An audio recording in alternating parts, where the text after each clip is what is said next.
We're going to stay away from that one. Principal, meaning it's like a manager or something like that. It's a high level position. We want, okay, a senior, same thing.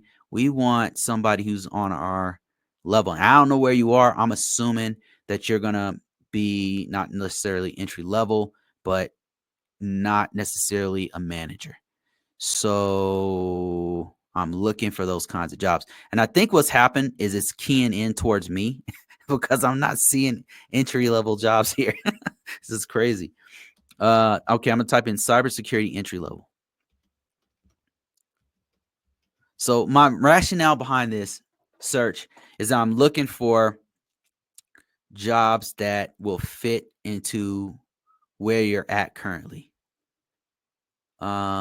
Security advisor, PCI practice. All right, let's see what this one is looking like. It's a senior level position, mid senior level. Okay, we don't want that one. Cyber operations specialist. Oh, look at this one. This is nice. Yeah, look at this. So this is some keywords right here. Look at this. Standard operating procedures, develop, review. It wouldn't be things that you would think. You would think it'd be like, oh, this guy knows Tenable. This guy knows, and that might be. But I'm saying you got to broaden your horizon, and you'll broaden it by looking at the keywords that are in the job descriptions that you're trying to get, and then you want to take those and put them in your resume. If you've ever done a standard operating procedure, you guys probably call it something different. You might call it a work instruction or something. You might call basically it's a document that walks people through how to do your job. And I'm sure you've either seen one or written one or has some kind of interaction with one, because as a help desk person, you often have some document that tells you, okay, if this happens, do X, Y, and Z. That's a standard operating procedure. You want to put those words in your, because they're looking for that to be in your resume. Does that make sense? You're looking for keywords from actual resumes or from jobs to put into your resume. That's what you're trying to do. And if you do that, there's a good chance you'll have people beating down your door. Whoa, now the first 120K is tax free. Damn, I didn't know that. That's nice. Okay. Larry says, interested in that CompTIA is making Interesting that CompTIA is making this move recently. The relatively popular training platform IT Pro TV announced a bunch of layoffs and the changing of its direction as well. Strange coincidence. It's a big competitive market, but I think CompTIA, if they do it right, CompTIA can really make a lot of money. Because there's some really good. They could go after some of um, the larger certifications out there, because the CompTIA already has something competitive against the CISSP, which is the CASP. They could go after a whole bunch of other stuff. They could go after incident response. They could have something as robust as the SANS organization if they had money behind them to do that. If I was them, they had nothing to lose. I mean, I would go after, if they made their training robust and had like a whole bunch of badasses that are working for them, they could compete with SANS.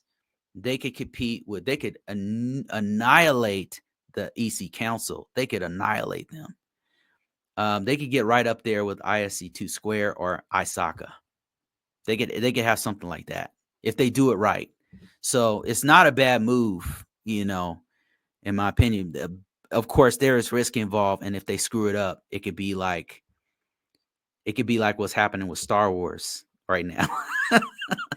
Disney bought Star Wars, and it's doing all right. So it's just not doing as all right as it could be doing. Vincent Fury says, I already had 2 years completed from another school from years ago. Okay.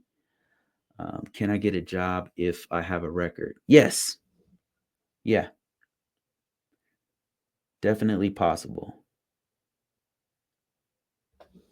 Um, Let me see. I got another question or comment here saying, I'm currently doing a bachelor's of science in cybersecurity and digital forensics. Is that a good path? Yes. Yes, it is. Cybersecurity is an awesome path. Um, Digital forensics and cybersecurity is an awesome path. Um, Case in point, I've been doing this since the year 2000, and and right now, we have a new president, and I'm not afraid at all. I'm not afraid at all. My job has not been shook by COVID-19. It hasn't been shook by any of the wars that have happened, 9/11. No presidential administration has shook what I have. As long as I'm the master of my own fate because this career path. Um, and that's why I do this. That's why I'm here, because I want to see more people win, right? Regardless of whatever your choices in life, like whatever road you have chosen to walk, or whatever beliefs you have, or whoever you voted for, I want you to win. Because at the end of the day, it's not going to be those people who are walking through your shoes, right? Like this is a difficult path, being here in this body, in this physical earth. Is difficult, right? And some of us have it really hard. And I just want people to know that there's other opportunities out there. I'm not a rich man. I'm not a millionaire. I'm not, I can't afford to go to Bali and live on a beach. Um, if I abandoned everything here and lived on a smaller budget, yeah, I could.